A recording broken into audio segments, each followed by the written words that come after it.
he tempted fate with his outrageous statements. I said, you know, I can earn it faster than I can piss it away.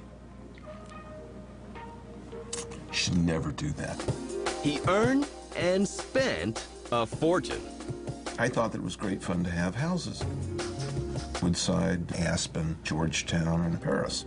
And stirred controversy along the way. It was really one of the first pornographic games I ever saw. His ideas were ahead of their time. My question was, why do you want a robot to go get a beer out of the refrigerator? Success came at a price. As corporations get bigger, you know, there's all the rules and the laws and everything that gets laid down that it chokes them, I think. And he was banned from the business he loved. I had no idea that I'd ever want to leave Atari. It just wasn't on my radar screen. But Nolan Bushnell is best known for creating a game that launched an industry. I wanted the ping pong game. I wanted to go.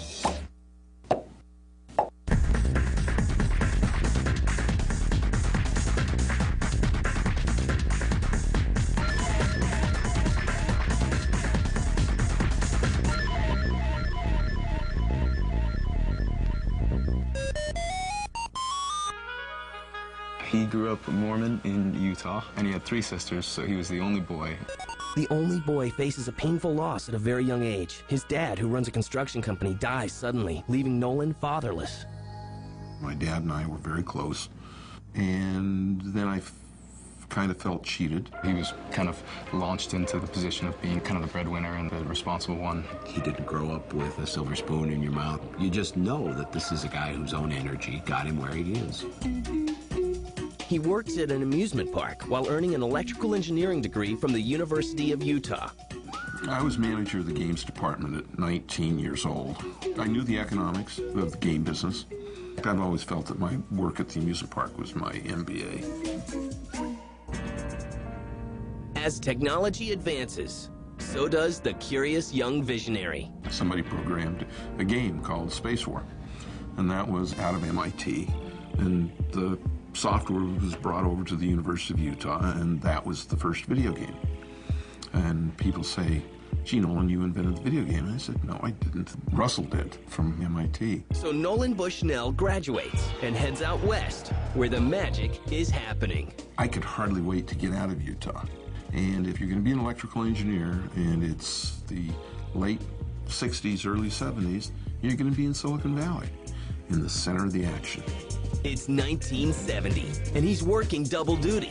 Engineer by day, video game creator by night. Nolan probably didn't invent the first video game. Nolan took it to the next level. He invented a technology that made it affordable to bring these games to arcades. Computer Space was the first game, and what I was trying to do was really bring Space War to a cost point. Computer Space was a monumental flop. It didn't make it to very many venues, and where it did make it, it wasn't very popular. All my friends loved it. All my friends were engineers. It was a little bit too erudite for the masses. With the aid of Al Alcorn, another young engineer, Bushnell sets out to make his second game, a game that sneaks its way into history. So I told him I wanted the paddle game. I wanted a ping pong. I wanted to go. And the ball would go back and forth. But I had actually defined it so that there was a button. So you'd position it, and then the button would swing a little racket. Well, Al got it to the point where it just had the 2 paddles, and it was knocking the ball back and forth. And it was so much fun, I said, stop. We don't need to go to the next step. And so we did, and the rest is history. The rules for playing were quite simple. Insert quarter, ball will serve automatically. Avoid missing ball for high score. We named Pong just because you couldn't own a ping pong game, and so we just truncated it and called it Pong.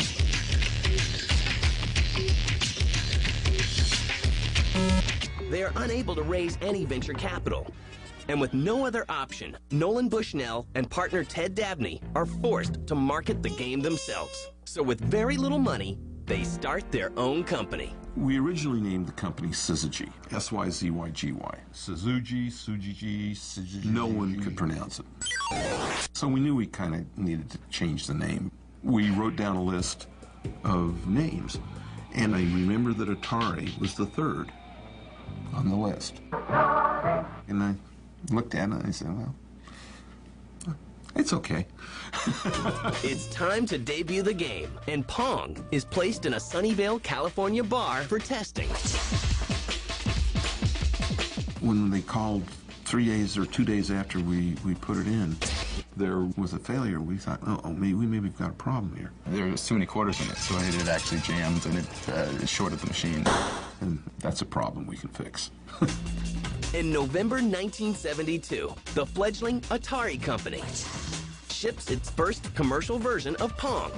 Shortly after, original partner Ted Dabney leaves the company. We also had no money, and we were making factories out of, old roller skating rinks and various things. But we were scramblers. They were also frisky young things. They'd have their goals to shoot for, and then when they'd reach them, they'd have huge parties. Almost everybody went home with everybody else. It was a loose atmosphere.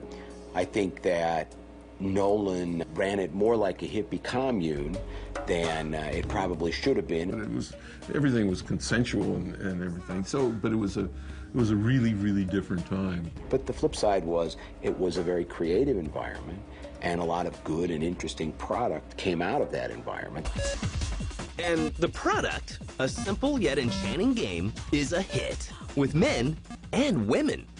It became socially acceptable for a woman to challenge a man to a game. Probably several hundred people have said, I met my husband, wife, playing Pong. In 1973, sales at Atari reached $3.2 million. While they awaited patent approval for Pong, others seized the opportunity. We were heavily, heavily copied. It was a very successful game, but there was TV Tennis, Winter, all the big Chicago factories came out with a version. Another innovative game from Bushnell raises lots of eyebrows, but very little money. It's called Gotcha. It was really one of the first pornographic games I ever saw. Everyone was talking about the phallic nature of joysticks.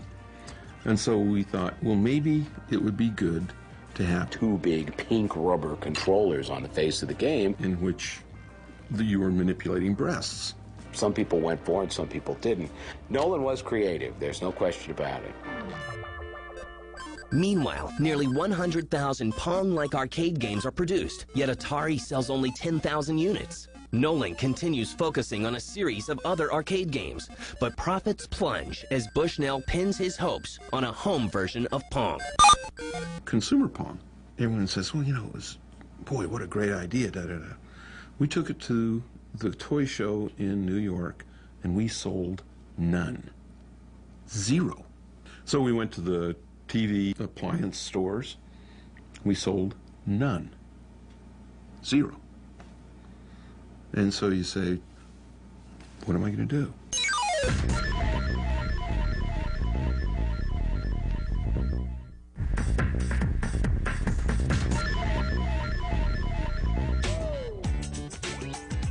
By 1975, Atari, the precarious video game company founded by Nolan Bushnell, has experienced failure and incredible success, including the much-copied Pong. But Atari's eyes are on the future, and their next venture is to bring Pong into our living rooms. But video game companies slam their doors on Nolan and his idea. Everybody just they didn't get it. They didn't like the sound of it. The head of sales at that time heard that Sears had put a consumer pinball machine in the sporting goods department. And so he called up the head buyer from the sporting goods department at Sears, and he was on our doorstep the next day. Sears Sears wants 100,000 home Atari games for its 1975 Christmas season. Atari's sales rocket to nearly $40 million. At last, Nolan Bushnell experiences financial freedom. Well, maybe not. A growing company actually consumes cash. You can very seldom throw off cash fast enough to grow as fast as you want to.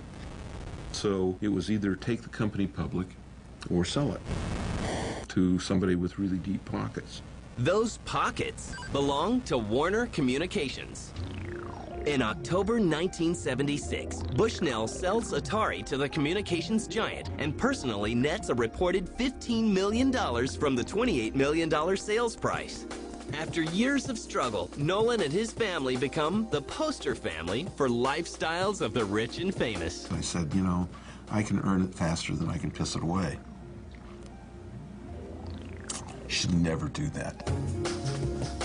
He enjoyed his toys, there was no question about it. And Nolan's toy box includes 2 private planes. Taking planes to go have lunch. I remember arriving at a place and the door opening and diapers falling out. Sailing all over the place. I had a house in Woodside, house in Aspen. It always sounded more, I think, more glamorous than it actually was. Had a house in Georgetown, and I had a house in Paris. Nolan was a guy that wanted to play with his money. He wasn't a guy that was interested in making more money. The house in Paris was a simple little 15,000 square foot place in the park right next to the Eiffel Tower. Damn, it was fun. It was just fun. For Nolan Bushnell, the merger may have cost him his voice. Of course, after the sale, your bubbles get popped one by one by one by one, and a lot of your pet projects get killed because they don't see the future. Atari continues to dominate the arcade business with popular titles that include Breakout and Night Driver. Yet there are now more than 70 versions of the Pong home game. But Bushnell has an idea, and it's called the 2600.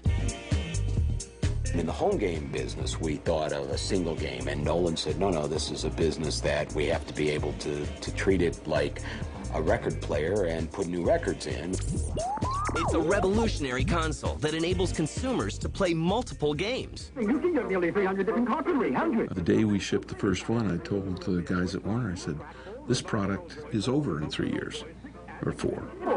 It's amazing. Nolan feels suffocated as he butts heads with his corporate bosses. As corporations get bigger, there's all the rules and the laws and everything that gets laid down that it just ends up kind of, it chokes them, I think. And they just didn't see it. They just didn't see it.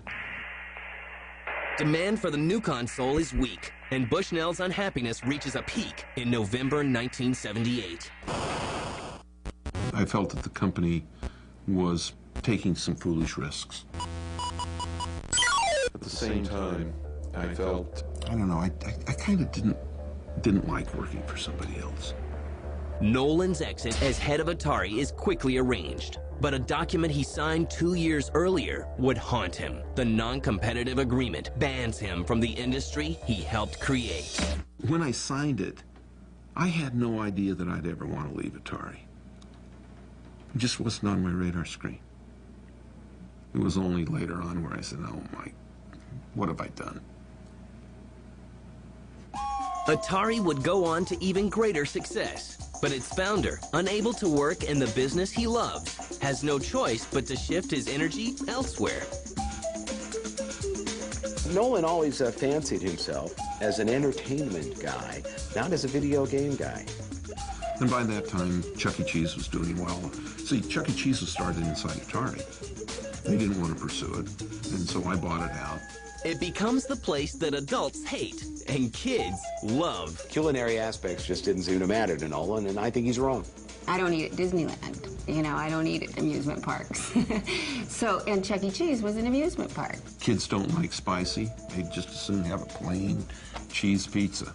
The chain becomes known for its arcades and animated characters, including its namesake. Can you say Chuck E. Cheese without smiling? Because we wanted to smile. Chuck E. Cheese. We wanted the smile. We wanted this name so that you couldn't say it without smiling. But kids don't care about the bad food. They just want to play games. Chuck E. Cheese is soon franchised into 180 locations nationwide. I remember going to a couple of the openings. It was just fantastic. I mean, it was really a blast. But Bushnell can't stay still for long, and his eyes once again lock onto the future. He forms a venture capital group that backs innovative ideas. Some say too innovative. There's shopping on computers. Try by video and enjoy the newest shopping experience. That was so early in the days of computers. The technology wasn't ready. We used Laserdisc players that in the early days of the Laserdisc, the machines were buggy. And automobile navigation systems. I felt that people could drive more efficiently. That was incredible. And we had those in our cars. And it would take a lot of stress out of driving. And I always thought, I don't know how I lived without this before. But his favorite and most enduring dedication to futuristic technology is the personal robot. Now, that was a fixation that I didn't share with Nolan. We joke, though, that I do have this robot fetish. I mean, I really love robots. And I've lost a lot of money pursuing them. My question was, why do you want a robot to go get a beer out of the refrigerator? She says that she wants to put me in a robotic 12-step program. While Nolan concentrates on his robots, another venture is about to go under. His brilliance can at times be a distraction and can diffuse the focus of his attention. I had turned over the running of the restaurants almost 8 months before that. And I'd been focusing pretty much on sailboat racing and the game side of the business and really not watching the pizza side. They tried to make the pizza better, I think was a problem, wasn't it? Like, it ended up costing too much money, kind of threw the whole business model out of whack. And they said, we're going to miss our numbers, but we're not going to just miss numbers, we're going to report a loss, which I thought was just absolutely impossible. You know, just not possible.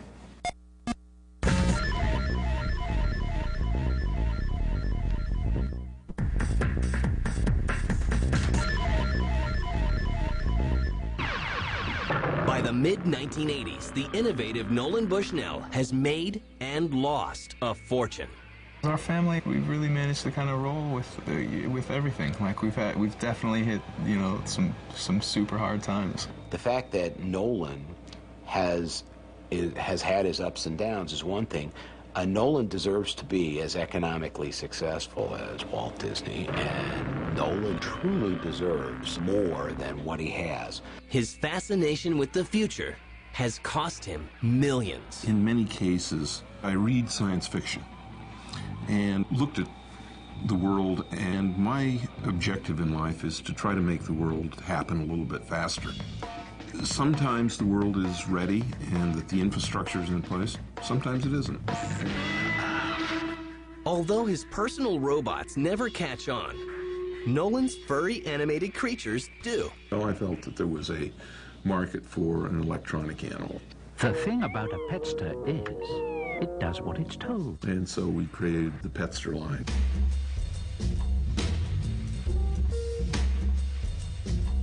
And the AG Bear.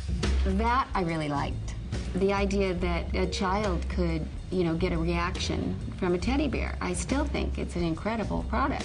It was a bear that you could believe was talking to you. Hello, AG. I thought it was going to be successful, but I was surprised at how big a success it was. He sells more than $15 million worth of animated animals. But Bushnell's next robotic toy, Tech Force, launches a controversy. Signals controlling the robot's movement would be transmitted through a children's cartoon series. I think they felt that there was somehow something subliminal going on, in which these controls, if they control the little guys, maybe they can control the kids. Maybe they can control us. I think that the whole idea that we can control things through the television set is frightening to a lot of people. The protests helped derail the Tech Force toys and TV show. After years of dipping into other creative ventures, it's time for Bushnell to reunite with his first love, video games. He becomes a consultant for Hasbro, Bally, and a string of other top names, including one with a rocky past, Atari. Decades have passed, yet 3 of Bushnell's early inventions are still alive and still evolving. Newly configured Chuck E. Cheese is a smash hit again. Atari is now part of the Infogrames family. And Pong, the simple game that started a revolution, has entered a whole new dimension.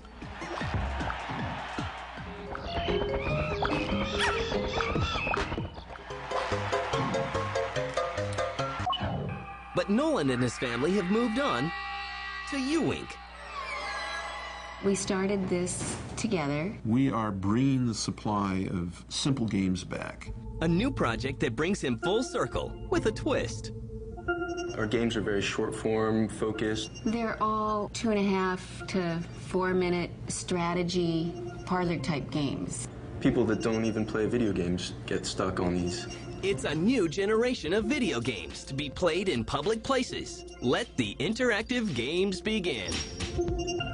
We make touchscreen tournament games for bars, restaurants, hotels, airports. So you put them in one of these locations and they dial up to the internet so we can download new games to it, download new trivia questions, and play national tournaments. And we can do it economically through the internet.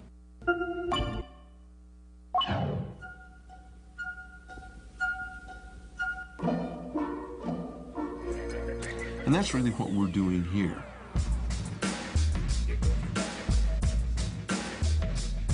Decades ago, Nolan lost a fortune when his landmark game, Pong, was copied by others. There is concern that it could happen again. It is my belief that Nolan's biggest competition will come from competitors that he spawned himself, who will take his good idea and take it to the next level. But Bushnell is already looking ahead. I'm still more focused on what I'm doing next. Like the stuff that I'm going to come out with in the next 2 or 3 years is just going to knock your socks off. I already know about several other ideas beyond Ewink that he's got in store for the future, and he wouldn't retire. That's why he didn't retire back in the day when Atari was big and Chuck E. Cheese had made it. He enjoys the game. He's the perpetual optimist and like really excited all the time, and it's impossible to get him down, really. I mean, he's got like a fire from inside, really. Nolan has pulled me in directions that I never would have gone, and I've had experiences I never would have had, and I think likewise. Well, I've always said that it's been such a roller coaster, but certainly not boring.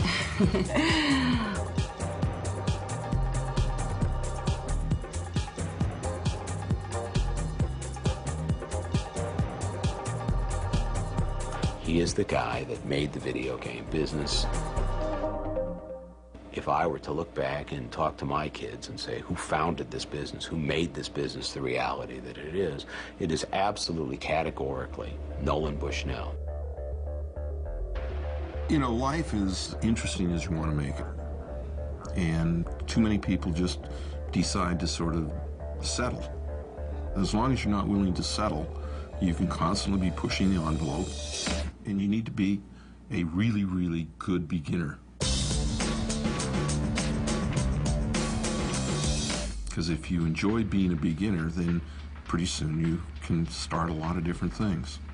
And I just feel like that's what I try to do, be an elegant beginner.